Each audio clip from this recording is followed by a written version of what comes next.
You will hear a number of different recordings, and you will have to answer questions on what you hear. There will be time for you to read the instructions and questions, and you will have a chance to check your work. All the recordings will be played once only. The test is in 4 sections. At the end of the test, you will be given 10 minutes to transfer your answers to an answer sheet. Now turn to Section 1. Section 1. You will hear a conversation between a hotel receptionist and a woman who wants to make a reservation. First, you have some time to look at questions 1 to 5.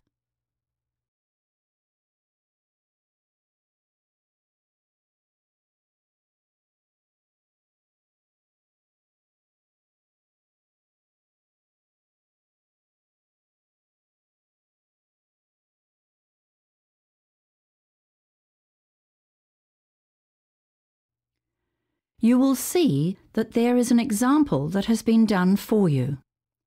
On this occasion only, the conversation relating to this example will be played first. Good morning. Welcome to the Horizon Hotel. How may I help you? I've come in to make a reservation for a friend. And your friend's name is? Mackay, Sandra Mackay. That's M-A-C-K-A-Y. Thank you. The woman says her friend's name is Sandra Mackay, so Sandra Mackay has been written in the space. Now we shall begin. You should answer the questions as you listen, because you will not hear the recording a second time. Listen carefully and answer questions 1 to 5. Good morning. Welcome to the Horizon Hotel. How may I help you? I've come in to make a reservation for a friend.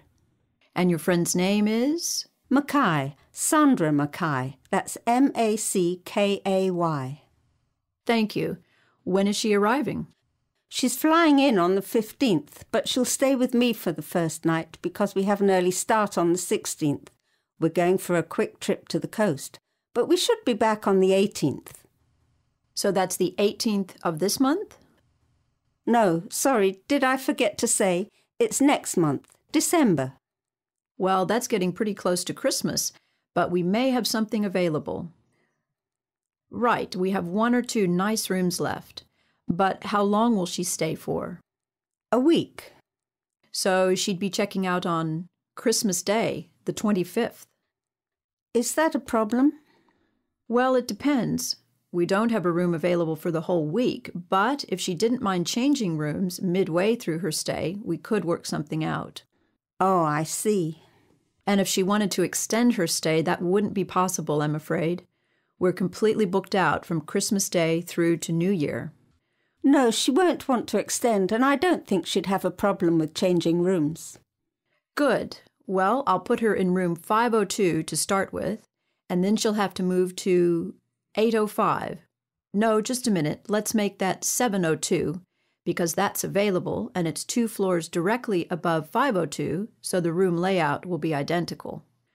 How much will it cost per night? The basic room rate is $165. Is breakfast included?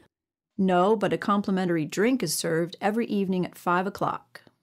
Oh, that could be quite nice. Shall we make the booking then? We will require a deposit equivalent to 1 night's stay. That's fine. I can pay the deposit. How would you like to do that? In cash or by credit card? Credit card, I suppose. Oh, wait a minute. I might have enough money in my purse. Yes, let's do it in cash. Hang on, I'll just make a note of that. Deposit paid, in cash. Before you hear the rest of the conversation, you have some time to look at questions 6 to 10.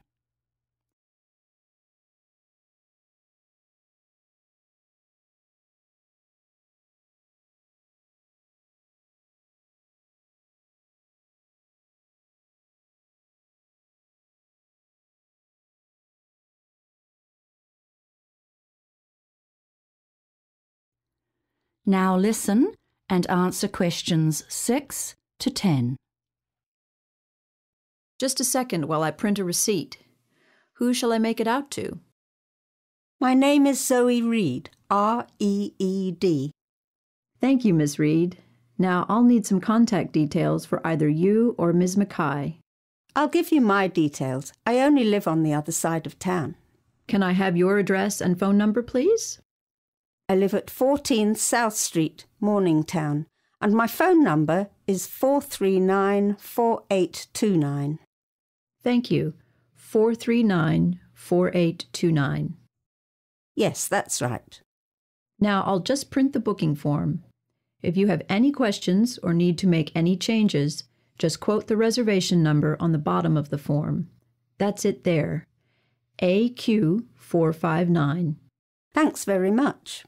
Oh, before I go, just a couple of questions. What time does the room get cleaned? I'm only asking because my friend usually has a short nap after lunch and she wouldn't like to be disturbed. Well, the maids are usually finished by 1 p.m. because we have a 2 o'clock check-in time, you see. They come on duty quite early in the morning, so they are sure to be finished in your friend's room by lunchtime. Yes, definitely. I'd say roughly 11 o'clock. Thanks. That's good to know. One more thing. Is there room service for meals? Only for breakfast and dinner. Breakfast service finishes at 9 and starts at 5 a.m. Dinner service starts at 6 p.m., but the last orders have to be in half an hour before the kitchen closes at 11 p.m. So full room service closes at 10:30. But remember, light snacks, things like toasted sandwiches or muffins, can be ordered at the bar just off the lobby throughout the day and evening until 2 in the morning. Thanks very much. You've been most helpful. That is the end of section 1. You now have half a minute to check your answers.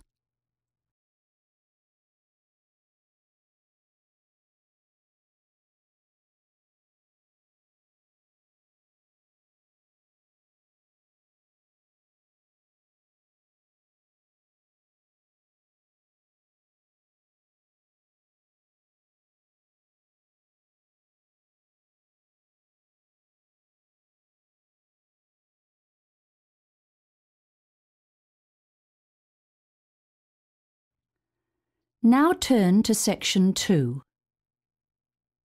Section 2. You will hear a radio announcer introducing what's on at the local arts centre. First, you have some time to look at questions 11 to 16.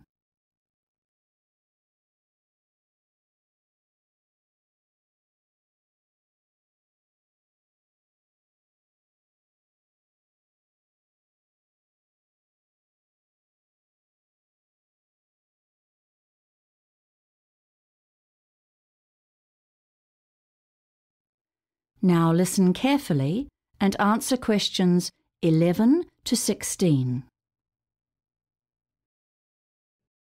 Hello, and thanks for joining me on the art scene tonight, brought to you by your local radio station 2ZG, and made possible by the generous sponsorship of Bertrand's Music and Video Store. Firstly, I want to announce that the refurbished Arts Centre downtown is opening soon, with some spectacular visual art displays and performances that you won't want to miss.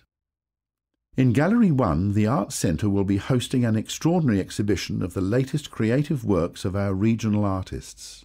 There'll be landscapes, abstracts, photography, ceramics and sculpture. The exhibition opens on the 4th of March and runs through to the 10th of April. It's free and open to the public from 11 a.m. to 4 p.m. weekdays, and, by the way, all works on display are for sale, so be sure to bring your credit card with you. Gallery 2 will put on the annual showcase of the art of school students who take a sometimes challenging and often emotive look at the current issues facing youth in particular and society in general.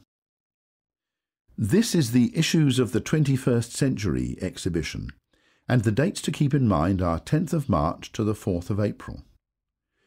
The gallery will be open from 10 till 3 Monday, Wednesday, Friday and weekends. There's no charge, but teachers should make bookings if they're bringing large groups. Let's move on to the performing arts now. Shakespeare season is back again, and this year's production is the ever-popular Romeo and Juliet. Tickets are just $40 for adults and half price for seniors, and there are rush tickets for students at $15. Performances are in Theatre 1 at 8 o'clock every evening. Bookings are essential. The show runs from the 5th of March to the 3rd of April, and there's a possibility of more shows if there's a high demand for tickets. Now, if you like your folk pop with a country twist, you must see Shannon Keel, who is back in town for one night only on the 1st of April, performing for us in the basement. She'll be supported by Ricky Bond's band, which has been touring with her for the last 7 weeks, and showtime is 9:15. Tickets are on sale at the door, just $12.50. Doors open at 8. Coming to the Arts Centre for 4 performances in the showroom is Class Act, a quartet who have captivated audiences with their amazing repertoire of classical music, and who now include top-class cabaret in their programme. They will give matinee performances every Friday in April at 11 o'clock. Tickets are only $14 a single, or better yet, why not get together with a group of 6 or more friends and pay only $12? Before you hear the rest of the announcement, you have some time to look at questions 17 to 20.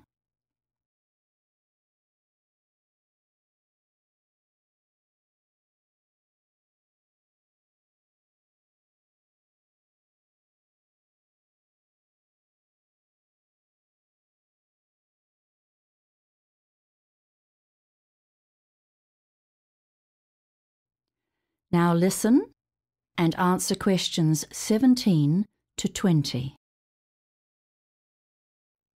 Now, here's some exciting news. I've just heard that Michael O'Brien is going to perform at the Arts Centre next year, but we haven't got any dates finalised as yet. As you know, Michael is Ireland's most popular easy listening entertainer, and he's returning from a tour of Canada and the United States, where he has enjoyed huge success, even in Nashville, the home of country music. That's a long way from his Irish roots. Michael is without doubt a singing superstar. He has had 15 top 10 music videos and is almost a permanent feature in the UK album charts, with 18 UK chart albums to date. But he is still as excited and enthusiastic about his work and his fans as he was when he first launched his career 20 years ago. Perhaps some of you are unaware that Michael's first years were ones of struggle. The family was very poor and his father was forced to go abroad to provide for his family. He worked on farms in Scotland and it was very hard manual labour, very different from the lifestyle Michael enjoys today. Unfortunately, his father died when Michael was only 5 years old, and the burden of raising 5 children fell on his mother. Although Michael followed in the footsteps of his sister by pursuing a singing career, she was his role model and inspiration, he has attributed much of his success in life to his mother's influence, and he has dedicated his most recent DVD release to her. You can pick up a copy of that DVD, Unwavering Devotion, at Bertrand's Music and Video Store. Well, that's all from me. It's been nice talking to you. Tune in at the same time next week. Until then, good night and take care. That is the end of section 2. You now have half a minute to check your answers.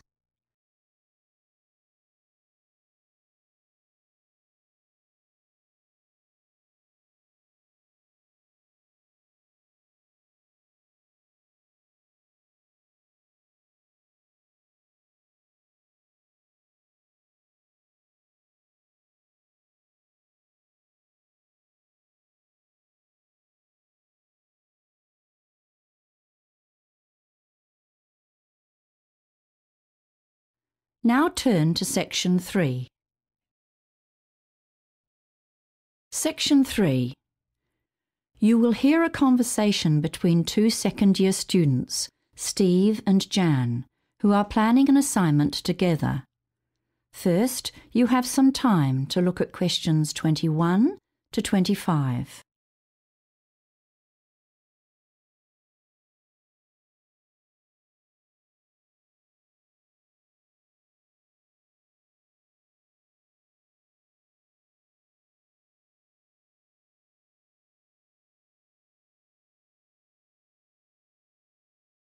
Now listen carefully and answer questions 21 to 25.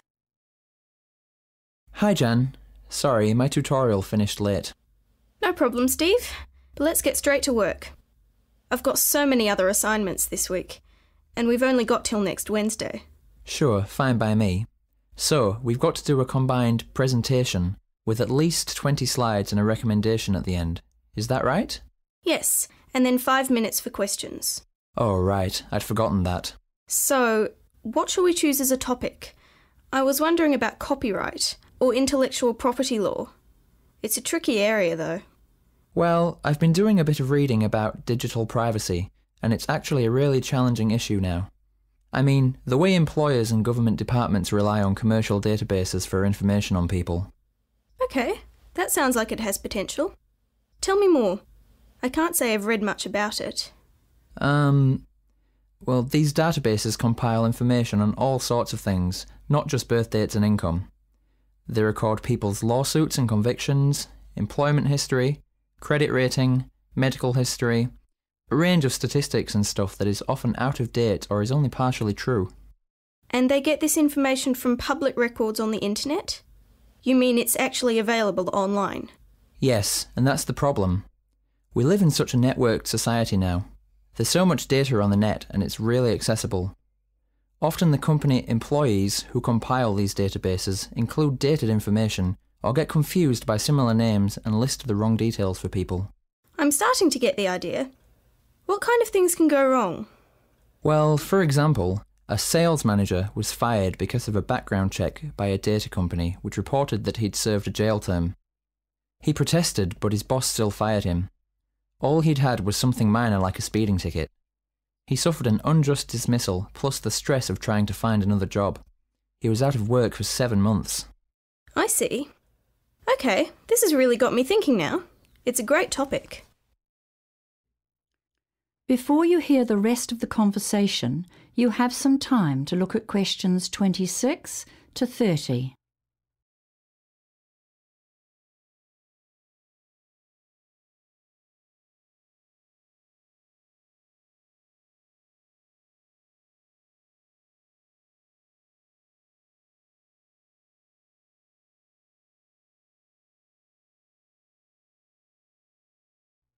Now listen and answer questions 26 to 30.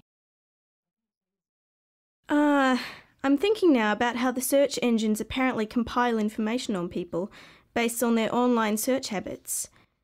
You know, there's been a bit in the news lately. I guess that's pertinent. That's right, it's all part of the same issue. The search engines actually gather a huge amount of data about computer users, and some of it is definitely sold to other paying customers.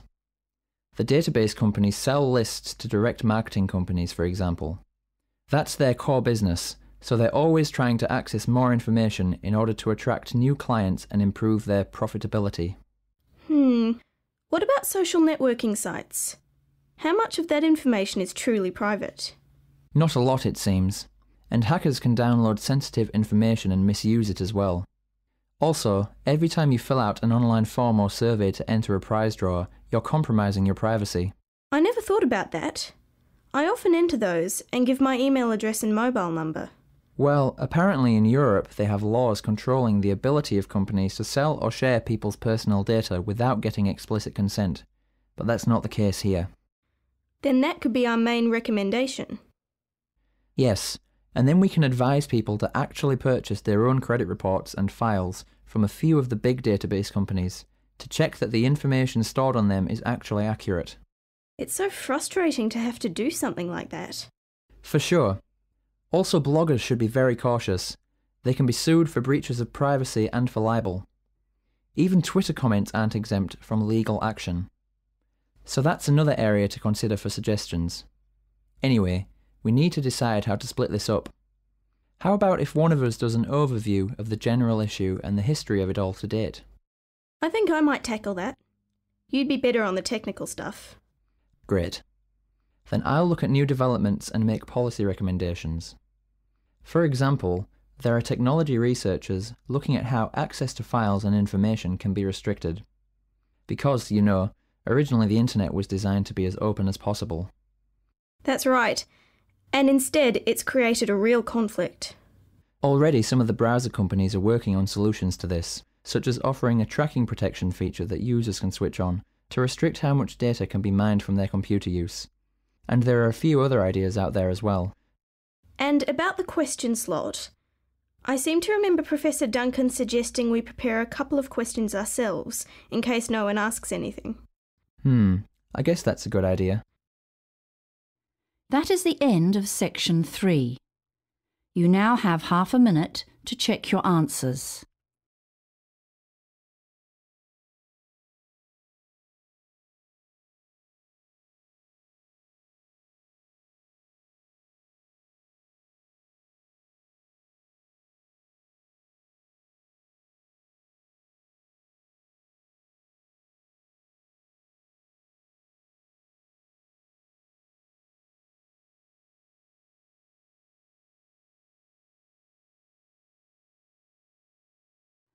Now turn to section 4.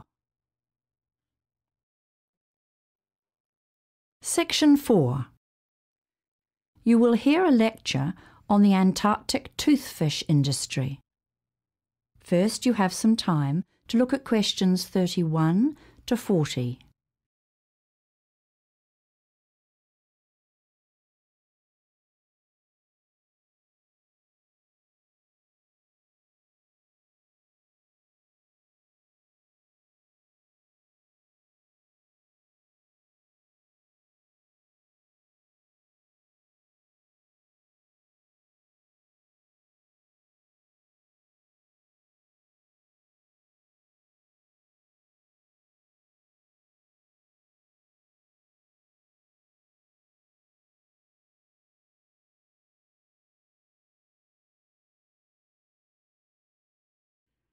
Now listen carefully and answer questions 31 to 40. Good afternoon. As you know, it's Environment Week, and that seems like a good time to focus on one of the most special places in the world, the Ross Sea, and its associated fishing industry, which is largely focused on the Antarctic toothfish. Now, back in 2008, this part of the Antarctic, that is the Ross Sea, which, by the way, makes up only about 3% of the Southern Ocean, was rated as being the least changed environment on the planet. In fact, it's been described by one source as a living laboratory, a link with evolution, and it teems with fascinating and unusual sea and mammal life. So there have been urgent pleas for the Ross Sea to be given some kind of permanent protection. What are the issues facing the area then? Well, aside from the huge problem of global warming that threatens all of the Antarctic oceans and the ice cap, most of these are associated with the fishing vessels that come into the Ross Sea, as well as the usual things like general rubbish and sewage pollution from these boats. The most significant potential danger is an oil and diesel spill from a fishing boat that's either damaged or sunk due to the thick ice. In January 2012, a Korean fishing vessel caught fire in the Ross Sea, with a loss of at least 3 lives, although luckily an oil spill was averted. In late 2011, another Korean ship, the Insung No. 1, sank with 22 lives lost, although the rest of the crew were saved by other fishing boats in the area. Again, in December 2011, another vessel, the Sparta, caused an international furor when it was holed and stranded in pack ice in the Southern Ocean. That one was Russian. New Zealand planes had to fly missions to drop off water pumps and other essential equipment and supplies to the ship. Remember that the crews of such flights are put at extreme risk on such long flights, as the weather can become stormy at very short notice. All in all, it was a miracle that this ship was able to be repaired and moved from the area without a significant leakage of fuel. So, apart from the potential for environmental problems from the boats and the danger to fishermen working in this hostile environment, there's also the matter of the cost and danger of providing support in a crisis. And, there's a lot of pressure on the fishing crews to make the most of the brief weather window during which boats can operate so far south. So they tend to keep fishing no matter what the weather is like, which means that errors of judgments are more likely. The officially authorized fishing fleet has a quota, or limit, and each boat is hoping to get the biggest share possible of the total allowable catch. Then, of course, there are the illegal boats. That means the boats operating without permits. They just try to catch as much as possible regardless. And the vessels may not even be in a suitable condition to be operating in these icy southern waters. Consequently, a key issue is the decimation of the species. Now, how much do we know about this particular fish? The Antarctic toothfish inhabit very cold Antarctic seas, usually between 200 meters to 2 kilometers deep. They are large creatures, rather ugly, and they are slow growing. Although they live up to approximately 50 years, it seems they only reach sexual maturity after about 16 years. Also, very little is yet known about their life cycle. Things like where they spawn, or what happens to the young ones before they're ready to breed. We do know that the adult fish are near the top of the food chain, but we need to know much more about the juvenile forms. Things like what they look like, where they spend those early years, and what sort of predators go after them. Okay. So the fishing season in the Ross Sea spans December to February. It's estimated that close to 3,500 tons of Antarctic toothfish have been taken annually since the fishery opened in 1996. This represents approximately 100,000 fish per year.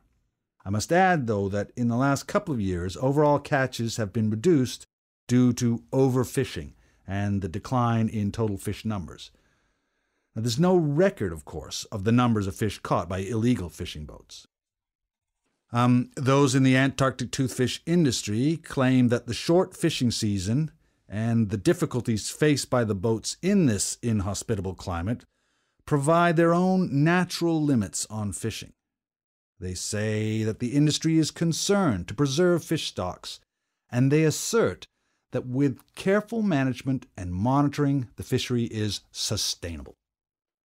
However, others dispute that this is the case, especially given the distances involved and the difficulties faced in trying to manage and monitor fishing boats in such a remote location.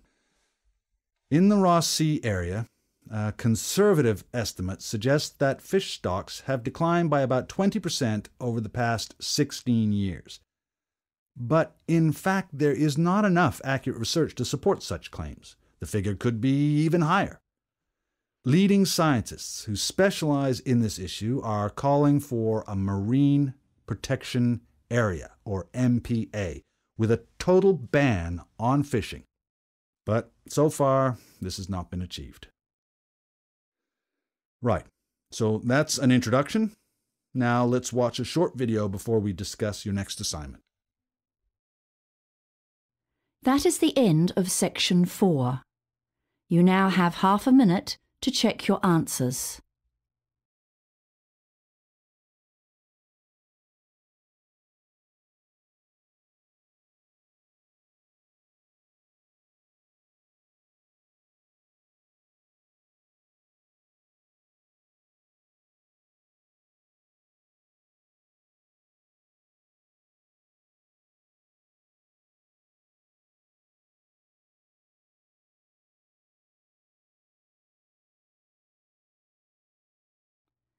That is the end of the listening test.